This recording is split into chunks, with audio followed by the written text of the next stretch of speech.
Today I'll try to give you an overview of strategic management. That is my core domain.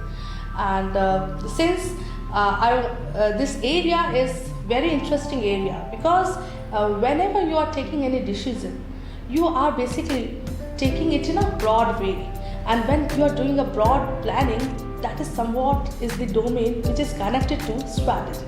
So let us now understand what is the strategy. The strategy is basically a plan. I must say rather it's a counter plan. Why a counter plan? Because you have to decide for the things in advance. You have to foresee the things in advance.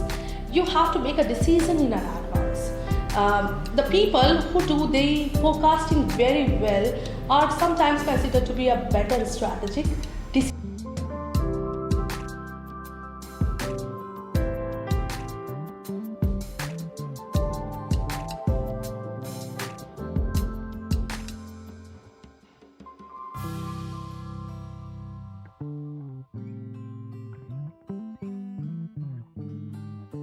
The better strategic decision makers, they make better strategic managers. So if we say what is strategy management?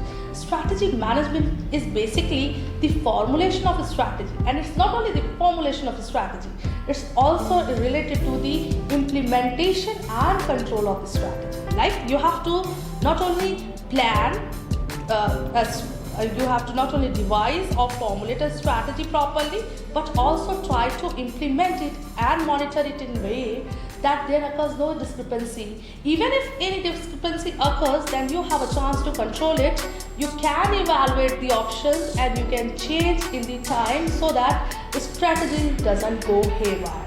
So basically what we will do in this course overview, we will be the agenda.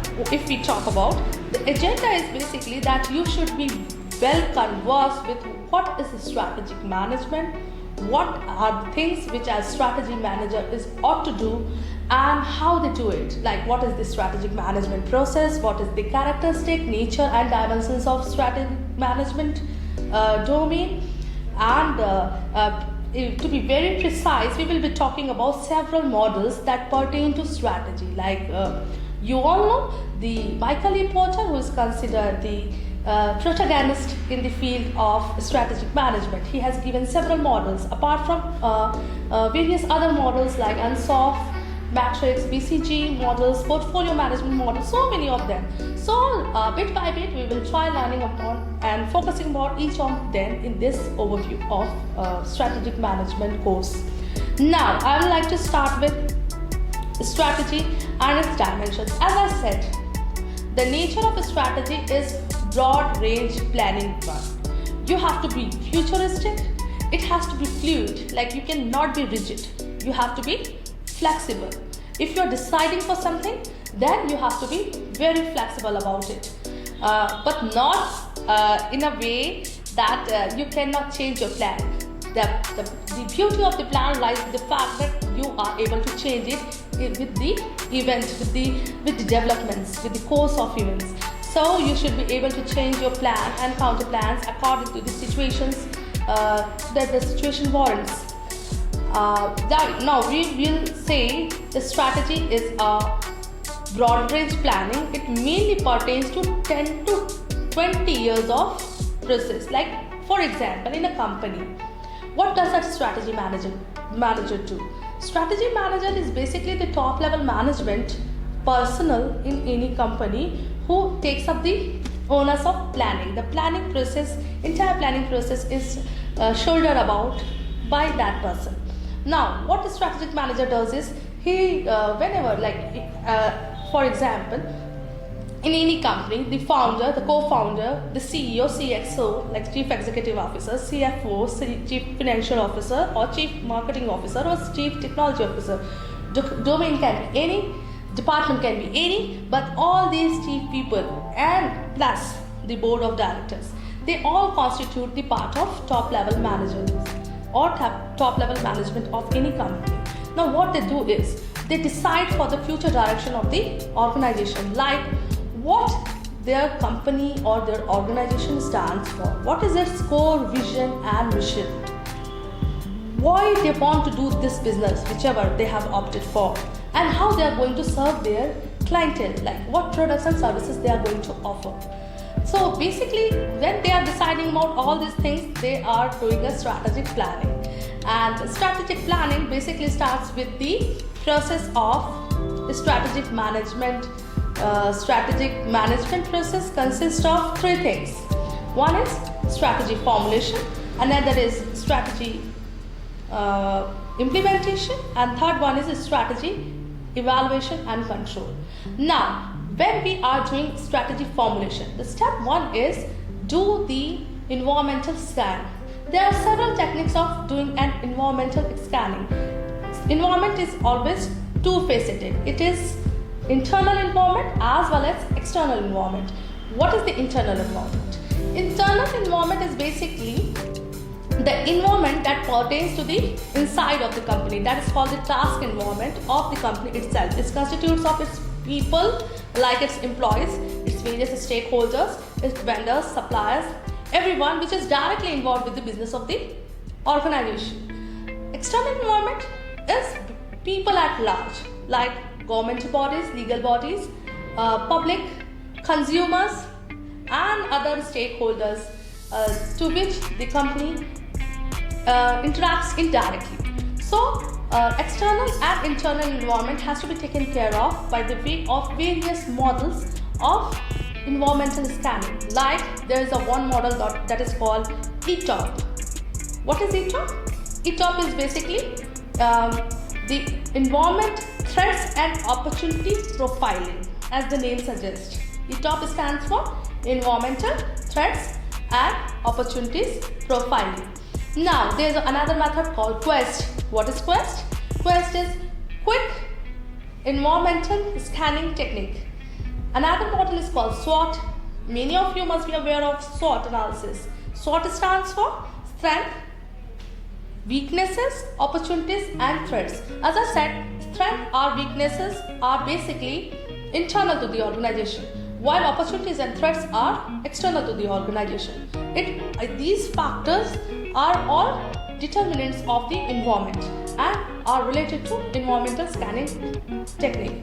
And the last method, which is most popularly known as PESTEL technique, or we call it PESTEL analysis. PESTEL stands for political, environmental, social, legal, technological and economical, or otherwise you can you can go about it. The environmental can come at last and economical can at first, E. But anyway, it is all about political, legal, socio-economical and technological environmental analysis. So basically the first part of the strategic management process is strategy planning, which constitutes of the environmental scanning, the techniques I have talked about.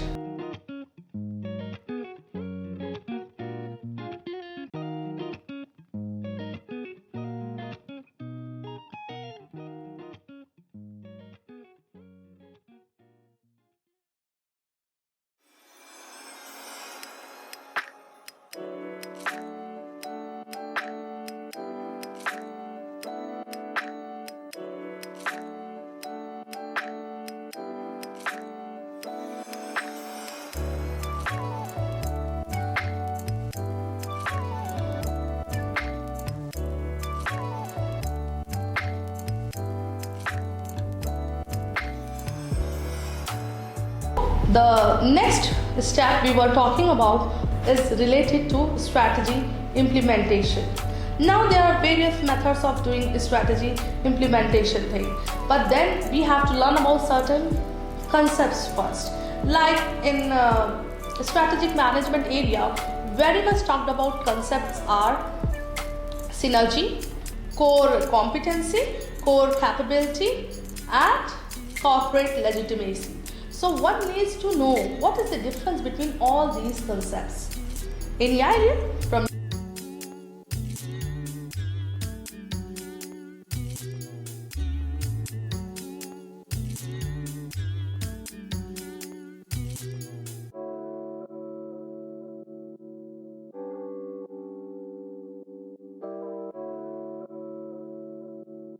we talk of core capability. Core capability is basically something that an organization is capable of doing. It is the area or domain in which that organization products or services specializations in. Like core capability is the capability which none other organization can do better than your organization. But core competency is something which is unimitable. It cannot be imitated by your competitors. So core competency is the one among those core capabilities which is the foundation pillar of your organization. It is the most unique aspect of your business. It is the most unique proposition of your products and services, and it is normally not imitable by your immediate competitors. Like, for example, if we talk about the Apple products, Apple technological products are basically known for their security features. Something because they give you an access to the most advanced technology, and that with the added security features. Something their operating system back is so different than the Android versions. It cannot be cracked easily. It cannot be accessed or trapped easily. So this adds to their core competency. Similarly, when you are looking for synergy, what is synergy? Synergy in a business is basically a concept which calls for, as you all know, normally 1 plus 1 is equal to 2. But in synergy concept in strategic management, it denotes 1 plus 1 is equal to 11. So in the simplest term, we can say that it is all about adding such entities together that their overall energy or the overall output is greater than their individual outputs. Like if company A and B is joined, instead of giving an output of A plus B, they will be giving an exponential output of A into B. Kind of like it is not a case of 1 plus 1 is equal to 2. It is basically a case of 1 plus 1 is equal to 11. So synergy is normally termed as the output which after the merger or the acquisition of two companies, the output of the individual entities is always greater in addition. When they are added upon, there is always an addition and the greater output is generated than normally or mathematically would happen.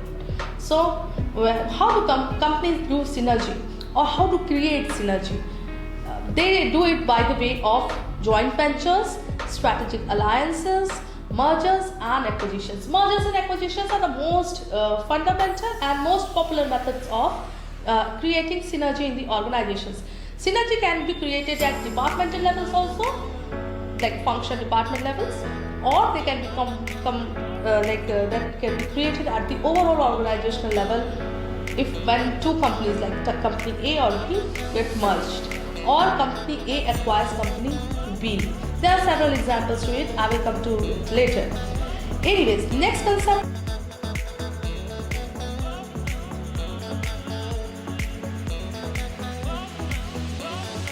As I was talking about the strategic management, then when we talk about strategic management, the discussion is incomplete without talking about the several management models that pertains to strategy.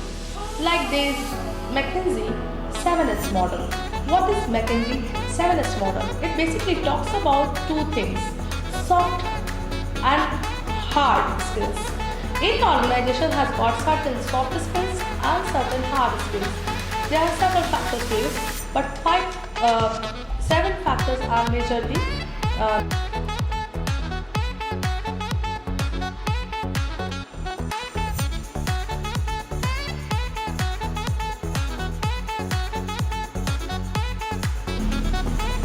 Then we come to the Michael E. Porter's 3 generic strategies. Michael E. Porter has given 3 generic strategies. In simplest term, we call it focus strategy, differentiation strategy, and cost strategy. Now there can be possible variants to it also. Like there can be a cost focus, there can be a differentiation focus.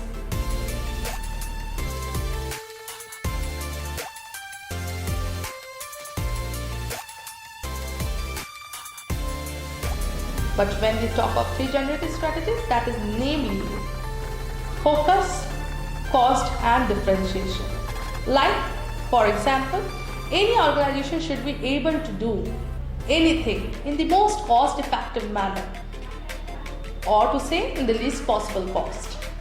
If you are able to do it in a least possible cost compared to what your competitors do, then definitely you have got an edge over others and it can become your core competency. So cost effectiveness is one thing and it's a very important thing. It will make you market leader if you can do it on a scalable basis, on a continuous basis and on an imitable basis. Now, second thing is differentiation. If you are not able to do or provide any product or services at the lowest or minimum possible cost, then what best other option can be to provide a highly differentiated product that has got no immediate substitutes. Like you should be able to give some service or product which is very different from what your competitors, your immediate competitors are offering. So it gives you an edge again. This is called differentiation strategy, or the focus strategy, that if you are operating, you can choose your market, you can focus upon the niche of your market, like any niche market, and then you provide a product or services that no other competitors are providing into that. You can choose any demographic strata of the society, or any socio-economic strata, or any household, or any individual. Like for example, there can be a garments company. Now they can choose to provide men's wear, women's wear or kids wear, but then they think of doing or adopting a focus strategy, and they decided to go for a maternity wear concept. So basically they are targeting a niche market of new mothers, and this way they can get an edge over other garment producers or any fashion label. Anyways, now the next concept which Michael E. Porter was able to give was value chain analysis. This was the very breakthrough idea in the manufacturing sector, because Michael E. Porter came with the idea of value chain analysis, where he said that any organization that is able to provide value to its customers can earn good profit margin also, provided they can create a synergy between their primary activities and support activities. So basically, there are various ways to create a synergy upon their primary and support activities. Now, when we talk about the primary activities, there are 5 factors to it, and for support activities, there are 4 factors to it. What are they? The primary activities constitute of inbound logistics, operations, outbound logistics, marketing, sales, and after-sales service. However, the support activities or the secondary activities which actually help them doing it is procurement, HR, infrastructure, and IT technologies. So these things, they help in the if a synergy is created in all these factors, then they are able to create a value, a customer value, by ascertaining that each and every activity is able to provide some value to the other, ultimately creating an overall customer value and garnering a profit margin. So value chain analysis is a very popular model of Michael E. Porter, which is still doing rounds around the corner in the strategy field. However, latest criticisms of this model is that it is not applicable in kind of IT technology companies, IT sector companies, and in the startups, because these are the things which pertain more to manufacturing sector, and it was actually done for the assembly line companies, organizations or factories as such. Third thing that Michael E. Porter devised was the very popular the very popular model called five forces model. Now, what is five forces model?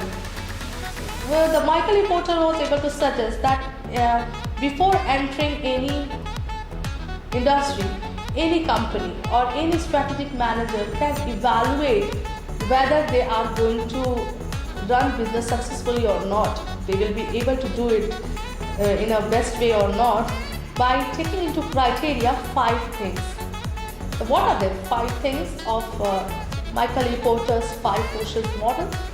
Basically, it talks about the entry and exit possibilities into any industry. How easily any company can come up in any industry and how easily they can exit it, like at will, if they want to, if they feel. If the entry is easy, then definitely there is going to be a lot of competition. If entry is difficult, like there is licensing or some kind of foundation on the company, then the competition probability gets lowered. Now, entry, and similarly it applies to exit also. If it is easy to exit, so if a company by chance does not make any sufficient profits, then they can decide to log out. In that case, if the exit process is easy, then the company will exit easily without suffering major losses. They can liquidate their assets before getting bankrupt or declaring themselves bankrupt. Otherwise, it will become very, very difficult for them to exit the industry. So, one has to take care of the entry and the exit clause. Next is the supplier's bargaining power. How strong your suppliers are. Like if there are n number of suppliers, then you can bargain with them, because if one supplier does not comes to your terms and conditions, then you can switch, is it? But if there are not too many vendors who can provide you with the inputs for your organization, then it becomes difficult for you. Then you have to, it is almost the supply and demand concept. When the supply is huge, then you can demand whatever you want. But when supply is limited, you cannot come at a bargaining position. Similar is the case with the consumers also, buyers. So here is the third factor, is the buyer's bargaining power. If there are n number of buyers, means you will be always short of your products and services, and the buyers will get the bargaining power. If there are limited numbers of buyers, then you can always restrict your supply and ask them, and you can charge them up. Now, next is the threat of substitutes, because you have to see that competitive rivalry is there or not. Means what is the level of the rivalry among the competitions, and what is the threat of the substitute. These things are also considered in the five forces model.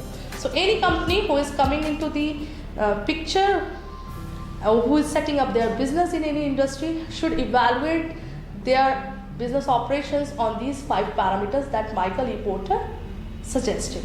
So these are the three popular models that Michael E. Porter suggested. Moreover, there are some portfolio management models also, like there is an ENSOF matrix. This is a 2x2 grid, which is postulated by Iger and Sof. And what Iger and Sof said, that you can rate your product lines or services line on the basis of the industry attractiveness.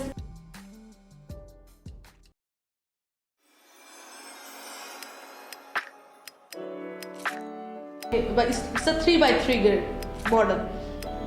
So it talks about so many things.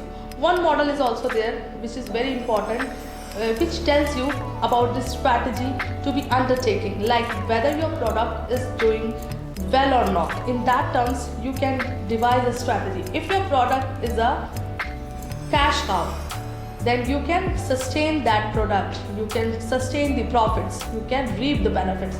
If it is a dog, then you can think of either holding it or you can think of divesting it. If the future is uncertain and if that product is categorized as a question mark, then again the decision has to be taken accordingly. Or if it is a star product, it is doing very well, then you must keep investing in that product and reap as much profits, as much benefits as much you can in that period of time. So this way you can decide upon the products and services, and you can decide upon the basket of these products and services. You can decide about the portfolio that you are going to manage, your organization is going to manage.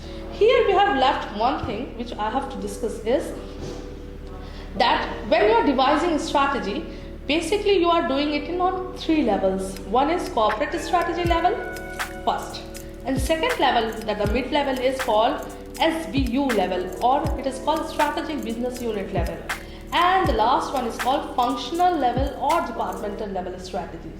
So as a strategy manager, when you are doing a comprehensive strategy formulation, like you are thinking about the vision, mission, or you are thinking about the goals, objectives, programs, these all, and up to the level of tactics and action programs, that it all comes into the in the version of corporate level strategy or SBU level strategy. But when you are thinking of tactical programs, operational plans, you are thinking in budgets, you are thinking in process or procedures, then all this comes at the departmental level or the functional level strategy. So this way you devise your strategy. So, and the last concept is the corporate legitimacy. What is corporate legitimacy? Any business has to see that they are working in the purview of what the society deems necessary. Like there is a bottom line, triple bottom line we call it, 3P: people, planet and profits. Any organization has to focus on these 3 things. It has to be useful also, your business has to be useful also for the society, and you should be able to make it, you should be able to generate profits also, and you should be able to give back to your planet. Like it should be environmentally sustainable business, it should be environmentally friendly business. So you have to focus on it. So basically the corporate legitimacy talks about 3 things. It is, one is how legitimate your business is, like it has to follow the legal laws of the land. It has to be something which is legal and moral, acceptable in the society. Second thing is its corporate social responsibility. We call it CSR. Or it has to follow the code of conduct of corporate governance. And lastly, because the organization has to the competitor as well as the market, because if it is existing or new market, or you are coming with the existing products or new products, then on the 2x2 grid you can think of what could be your strategy, whether you want to diversify, you want to invest, you want to divest, or you want to do something of a sort to sustain your business. Similarly, there is a portfolio management model that is also known as BCG model, that's called the Boston Consulting Group model. BCG model is 9. Legitimacy has to be maintained by a sustainable business, a business which is actually something which is doing a greater social impact. Like nowadays there is a trend for projects or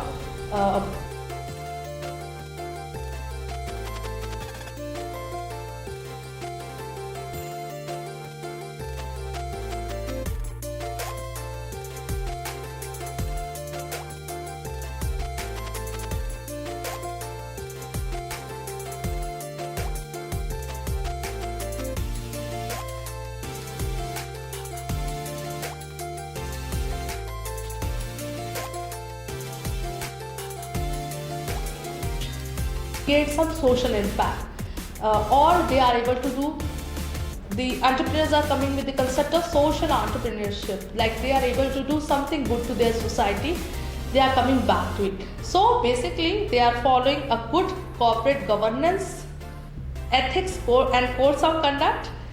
They are doing a management control. They are doing a corporate social responsibility CSR thing, and they are taking steps of cascading these strategies from top upper level to the bottom level, like aligning the organizational goals at all the levels of hierarchies by cascading these strategies properly. So this is all we will learn in this course module of overview of strategy.